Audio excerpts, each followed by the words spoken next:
नमस्कार। प्रादेशिक समाचार के साथ मैं पूनम करकेट्टा। पहले मुख्य समाचार।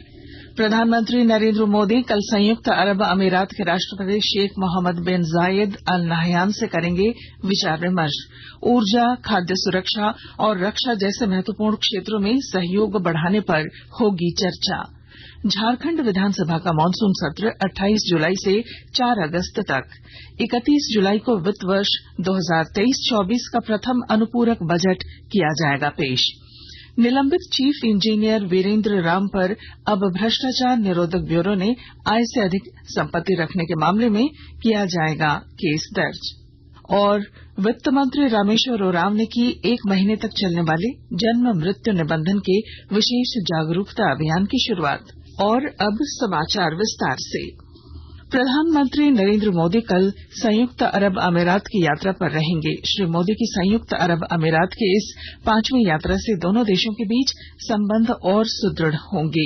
इस दौरान प्रधानमंत्री संयुक्त अरब अमीरात के राष्ट्रपति और अबुधाबी के शासक शेख मोहम्मद बिन जायद अल नाहयान से विचार विमर्श करेंगे। इस दौरान ऊर्जा, खाद्य सुरक्षा और रक्षा जैसे महत्वपूर्ण क्षेत्रों में सहयोग बढ़ाने पर बातचीत होगी। भारत और संयुक्त अरब अमीरात के बीच व्यापक रणनीतिक साझेदारी लगातार सुदृढ़ हो रही है और प्रधानमंत्री की इस यात्रा से विभिन्न क्षेत्रों में सहयोग को और बढ़ावा मिलेगा। ऊर्जा, शिक्षा, स्वास्थ्य सेवाएं, खाद्य सुरक्षा, फिनटेक, रक्षा और संस्कृति जैसे महत्वपूर्ण विषयों के अलावा दोनों नेता वैश्विक मुद्दों पर भी बातचीत करेंगे। झारखंड विधानसभा का मॉनसून सत्र 28 जुलाई से शुरू होगा। यह सत्र 4 अगस्त तक चलेगा। सत्र के दौरान 6 कार्य दिवस होंगे और 2 दिन अवकाश रहेगा। 31 जुलाई को वित्त वर्ष 2023-24 का प्रथम अनुपूरक बजट पेश किया जाएगा। वहीं 1 अगस्त को बजट पर बहस होगी। मुख्यमंत्री प्रश्नकाल के दौरान 1 अगस्त को सत्र को संबोधित कर सकते हैं। गिरिडीह के न्यायिक अधिकारियों के आवास बनाने के लिए सीसीएल के अतिक्रमित जमीन को मुक्त कराने के लिए जिला प्रशासन ने प्रयास तेज कर दिए हैं। सदर एसडीएम विशालदीप खालखो के नेतृत्व में पुलिस प्रशासन ने कई नवनिर्मित घरों को जमींदोज किया। ग्रामीणों के विरोध के बाद अन्य लोगों को घर खाली करने के लिए 1 सप्ताह का समय दिया गया है।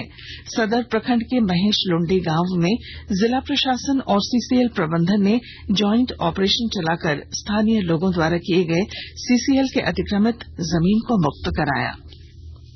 भारतीय जनता पार्टी के नवनियुक्त प्रदेश अध्यक्ष बाबूलाल मरांडी कल रांची में आयोजित स्नेह मिलन समारोह में विधिवत पदभार ग्रहण करेंगे। इस मौके पर पार्टी के वरिष्ठ नेता कड़िया मुंडा, पूर्व मुख्यमंत्री रघुवर दास, सांसद समीर उरांव, केंद्रीय मंत्री अन्नपूर्णा देवी सहित कई नेता और कार्यकर्ता मौजूद रहेंगे।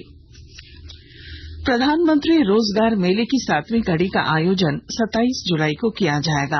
रोजगार मेले में प्रधानमंत्री वर्चुअल माध्यम से 70,000 युवाओं को नियुक्ति पत्र सौंपेंगे और उन्हें संबोधित करेंगे।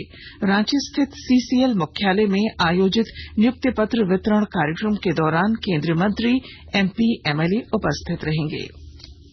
पलामू जिले में कम बारिश होने के कारण जल संकट गहरा गया है। विस्तृत ब्यौरा दे रहे हैं हमारे संवाददाता। मानसूनी सीजन का 1 माह गुजरने के बाद भी पलामू पानी को तरस रहा है। स्थिति की भयावहता का अंदाजा इससे लगाया जा सकता है कि 11 जुलाई तक पलामू जिले में महज 80 मिलीमीटर बारिश हुई है। बारिश न होने की वजह से जल संकट भी गहरा रहा है। सबसे ज्यादा खामियाजा किसानों को भुगतना पड़ रहा है। खरीफ सीजन में धान की बुआई की बात तो दूर, सभी जगहों पर धान का बिछड़ा भी नहीं डाला जा सका है। जिन किसानों ने धान का बिछड़ा डाला है वह भी बारिश के अभाव में सूखने लगा है। पिछले साल भी पलामू जिले में जुलाई माह में महज 101.2 मिलीमीटर वर्षा हुई थी और जिले के सभी 21 प्रखंड सुखाड़ घोषित किए गए थे। जसप्रीत सिंह, आकाशवाणी समाचार, पलामू। आकाशवाणी के ताजा तरीन समाचारों के लिए आप हमारी वेबसाइट newsonair.com पर लॉग ऑन कर सकते हैं। ताजा समाचार Twitter handle @AIR News Alerts और Facebook page all India radio news पर भी उपलब्ध है। आप प्रादेशिक समाचार एकांश के ट्विटर हैंडल @AIR News_Ranchi और फेसबुक, इंस्टाग्राम पेज तथा YouTube channel AIR News Ranchi पर भी हमारे बुलेटिन सुन सकते हैं। प्रादेशिक समाचार आप आकाशवाणी रांची से सुन रहे हैं। ग्रामीण कार्य विभाग के निलंबित चीफ इंजीनियर वीरेंद्र राम पर अब भ्रष्टाचार निरोधक ब्यूरो में आय से अधिक संपत्ति रखने के आरोप में केस दर्ज किया जाएगा। जल संसाधन विभाग ने ईडी द्वारा सरकार को भेजी गई रिपोर्ट के आधार पर यह आदेश दिया है। इस पर मुख्यमंत्री ने भी अपनी सहमति दे दी है। जैसा कि आपको मालूम है कि प्रवर्तन निदेशालय ने मनी लॉन्ड्रिंग केस में वीरेंद्र राम को गिरफ्तार करने के बाद जांच में आए तथ्यों की जानकारी राज्य सरकार को भेजी थी। वित्त मंत्री रामेश्वर उरांव ने आज रांची स्थित प्रोजेक्ट भवन से जन्म मृत्यु निबंधन को लेकर विशेष जागरूकता अभियान की शुरुआत की। यह अभियान आज से 14 अगस्त तक चलेगा। इसके माध्यम से राज्य में जन्म मृत्यु निबंधन स्तर के 100% लक्ष्य को पूरा करने के लिए लोगों को जागरूक किया जाएगा। उत्तरी छोटानागपुर प्रमंडल की आयुक्त सुमन कैथरीन किस्पोट्टा ने कल हजारीबाग विनोबा भावे विश्वविद्यालय हजारीबाग के लिए कुलपति के रूप में कार्यभार ग्रहण किया। इससे पहले रांची विश्वविद्यालय की कुलपति को इस विश्वविद्यालय के वीसी का प्रभार सौंपा गया था। कुलपति के कक्ष में आयोजित एक समारोह में नई कुलपति का स्वागत किया गया।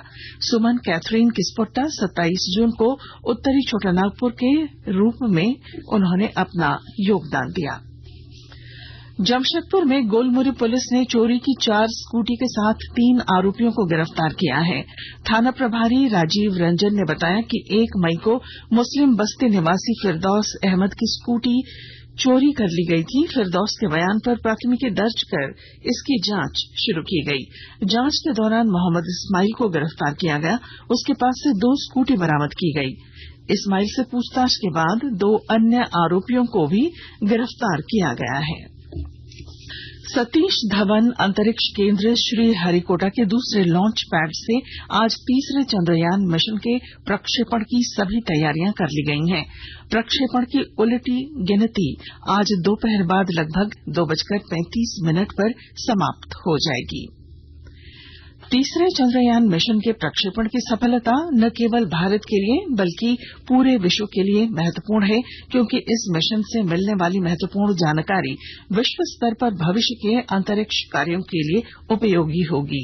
इस मिशन से पता चलता है कि भारत वैज्ञानिक क्षेत्र में प्रगति करने के लिए काफी सक्षम है। LVM-3 रॉकेट इस मिशन के लिए पूरी तरह तैयार है। चंद्रयान 3 के लॉन्चिंग को लेकर HEC के अधिकारी और कर्मचारी उत्साहित हैं। HEC में चंद्रयान 3 के महत्वपूर्ण उपकरणों का निर्माण किया गया है। चंद्रयान 3 मिशन में खूंटी जिला निवासी वैज्ञानिक सोहन यादव भी जुड़े हैं। हैदराबाद में भारत सरकार ने टकसाल की 120वीं वर्षगांठ के अवसर पर स्मारक सिक्के जारी किए। चांदी और तांबे से तैयार किए गए सिक्के भारत सरकार टकसाल की समृद्ध विरासत और योगदान को दर्शाते हैं। भारत प्रतिभूति मुद्रण और मुद्रा निर्माण निगम लिमिटेड के अध्यक्ष और प्रबंध निदेशक SK सिन्हा ने स्मारक सिक्के जारी किए। उन्होंने कहा कि हैदराबाद में भारत सरकार की टकसाल 1 सदी से अधिक समय से उच्च गुणवत्ता वाले सिक्के और अन्य ढले हुए उत्पाद बनाने में अग्रणी रही है।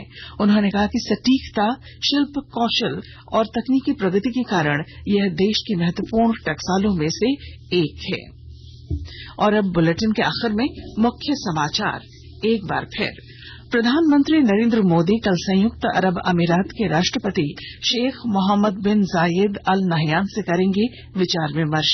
ऊर्जा, खाद्य सुरक्षा और रक्षा जैसे महत्वपूर्ण क्षेत्रों में सहयोग बढ़ाने पर होगी चर्चा। झारखंड विधानसभा का मानसून सत्र 28 जुलाई से 4 अगस्त तक 31 जुलाई को वित्त वर्ष 2023-24 का प्रथम अनुपूरक बजट किया जाएगा पेश। निलंबित चीफ इंजीनियर वीरेंद्र राम पर अब भ्रष्टाचार निरोधक ब्यूरो में आय से अधिक संपत्ति रखने के आरोप में किया जाएगा केस दर्ज। और वित्त मंत्री रामेश्वर उरांव ने की 1 महीने तक चलने वाली जन्म मृत्यु निबंधन के विशेष जागरूकता अभियान की शुरुआत। और इसके साथ ही आकाशवाणी रांची से प्रादेशिक समाचार का ये बुलेटिन समाप्त हुआ। नमस्कार।